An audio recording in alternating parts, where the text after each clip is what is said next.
This is a review of the tea kettle. As you can see, it's a really sleek, cool looking tea kettle. If you look inside, you can see that the water levels are marked. You can probably see max there. I don't think you can see minimum, but it does give you parameters for that. So we're just gonna pour some water in and make sure it goes above that minimum line, which it does. Operation is super simple. You just hit this button.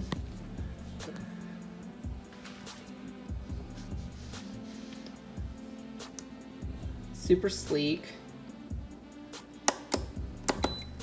And as you can see, it defaults the temperature to 100 degrees. Now you can use this to adjust it if you want, but 100 degrees Celsius is boiling point, so it makes sense that that's what it's going to be.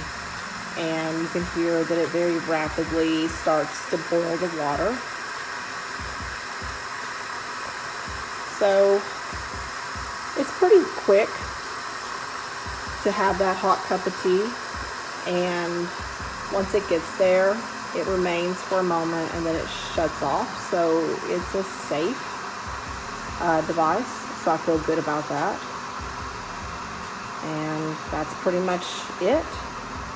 It is in Celsius. I know metric. I don't know how to change it to Fahrenheit, but I'm fine with metric, so I really haven't tried. So if that's an issue, you might want to get the product information, but it's pretty simple.